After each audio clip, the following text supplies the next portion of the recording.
I do enjoy talking to you about this because there's no one else that even remembers this shit. But I don't only remember it. I'm obsessed with a lot of this stuff. Like, I was excited. I was watching Mannix the other night, and I see an episode where he's literally in the Brady Bunch house. Like, the set was the Brady Bunch house, and no one cared. And I'm like, no, you don't understand.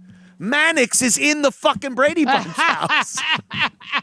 Like a lunatic. I just fucking... Well, I just, like, I think it was yesterday, I came upon a rerun of Diagnosis Murder with Dick Van Dyke. Dick Van Dyke. Where he's solving a crime with his old friend Mannix. Mannix. And the guy who played Mannix was there. And Yeah, it was like, you go, well, how come Dick Van Dyke never showed up on Mannix? On Mannix. Yeah. Mike Connors was Mannix. He just recently died. He was like in his 90s, this motherfucker. Yeah. There it is. They're in the Brady's bedroom right there. That's Mannix in Mike Brady's bed. I'm sure Mike Brady would have liked to have had Mannix in there. And another odd thing is, during a couple of the seasons of Mannix, Robert Reed, who did play Mr. Brady, was the police captain that Mannix would have to go to if he needed assistance from the police. But there he is in there. But I think John, what's his name? What's his name? John Ritter. I think John Ritter was in that episode also, and he's walking down the stairs of the Brady Bunch house, and there's Mike Connors as Mannix. Those shows are great though. They're Mannix getting clocked in the head every episode. He like that was the other thing in TV and movies. You take a rock or the butt of a gun and slam it on somebody's head, and then they just go to sleep, wake up, shake their head a little, and be on their way. Like, he would get knocked unconscious, and then they'd show him. They'd go to commercial when he's knocked unconscious. They come back from commercial. He'd start stirring, and all he needed was, he'd go like, ah.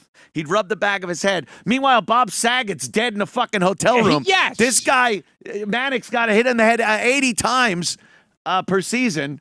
And, no problem. Or shot.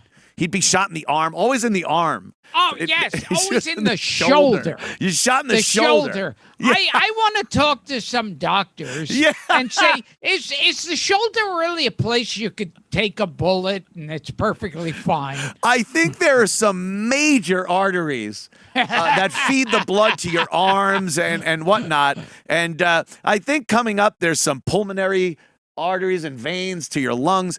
But yeah, the shoulder is just like, it's nothing. And that way you could get away with the guy falling to the ground in slow motion and his partner going, no!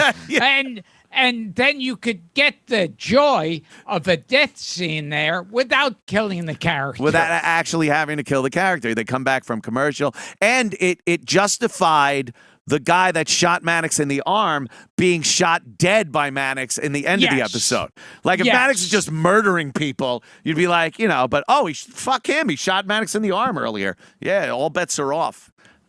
Just a goddamn great shows. Cannon. I watch Cannon, too. Big fat fucking William Conrad. And then all those shows talk about bad comedy.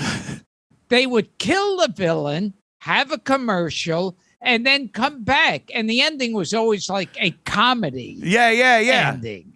Yeah, Cannon would kill someone, murder somebody right there.